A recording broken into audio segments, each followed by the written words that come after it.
You know that feeling when you head into a family gathering for the holidays? Grandma's making a famous matzo ball soup, some shit like that. You really don't want to go, but because you're invested in your family and there's a couple people there you genuinely care about, and you feel obligated to participate in the long-standing family tradition.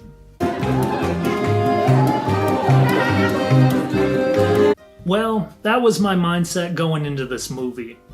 I had shown up for all the years of fun and getting to know people better, but over a decade of doing the same things, it got kind of repetitive and stale. I really expected this film to be dragging out a long tradition of nostalgic, same-songy storytelling where characters feel like they are in the same story as they were before, only with some new bells and whistles, you know? I expected Toy Story 4 to be like buying a new Honda Accord. Yeah, it's great and functional, it gets the job done, but it's just a slightly prettier, more streamlined version of what you bought in the 1990s. Gratefully, I have to say that having this expectation made my experience all the better when I realized the boys down at Pixar actually brought their A-game for this one. It felt like a genuine attempt to add something new to their lineup of masterful artwork, and not a cheap cash grab. Unfortunately, Pixar has been falling victim as of late to this trend of shameless, thoughtless sequels with the intent on capitalizing off of a property that used to have something to say. Even their non-sequel releases have been half-hearted attempts, at best, compared to their consistent tight execution in the past. Toy Story 4, it had a lot of heart. It introduced likable new characters like Forky and Duke Kaboom, and even the villain of the film was interesting and likable in some ways. They actually turned Bo Peep into a character with motivation and growth. And they tied a perfect bow on Woody's arc. Much like the last one, the film feels like a coming-of-age story that puts a capstone on the series in a way that satisfies the viewer's thirst for character growth. These films mostly use Woody as the conduit for said growth, and in each film, you can see clearly the lessons he needs to learn, flowing right out of the previous one in the last film. In number 1, Woody needs to learn the value of putting the needs of others above his own.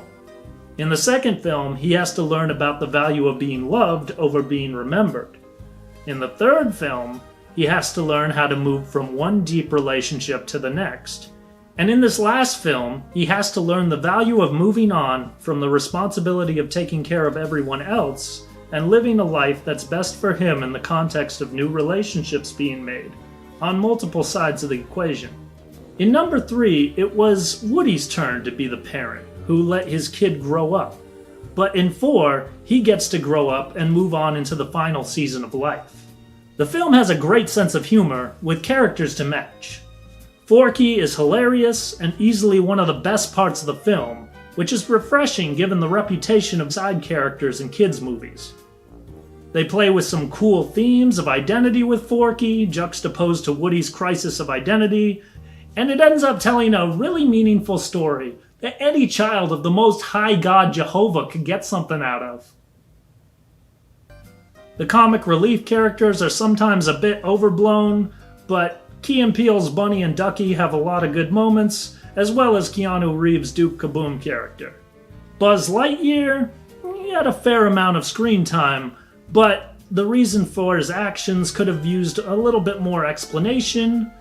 His inner conflict was definitely the least clear out of all the characters, but at least he wasn't a throwaway comic relief side character like he was in the last movie. Overall, I'd have to say that this is probably my second favorite Toy Story film of all time, right behind number 2.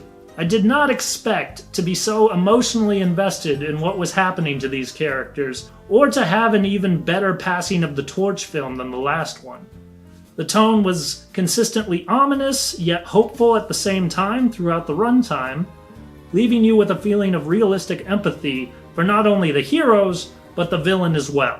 I could not think of a better way to end this series and not touch it anymore, to end on a high note, Not screw it up by oversaturating the series with too many films focused on the same characters, but I digress. Just go see the film. In fact, it's worth several rewatches, in my opinion. An unexpected 9 out of 10 from this Jew. Pixar didn't botch this one. And that's good, because botching a sequel to the series that started everything would have been the last nail in the coffin as far as I'm concerned for the Pixar creative universe. Hey Nate, how do I get more subscribers on the YouTubes? I don't know how this works. Like, am I supposed to subscribe? Here, I'm hitting the subscribe button right now. Oh, maybe I'm already subscribed. I don't know how this works. Maybe you can help me out a little bit here. I'm a little stuck on the technologies here, you know? Anyway, yeah. Let's call this one a wrap.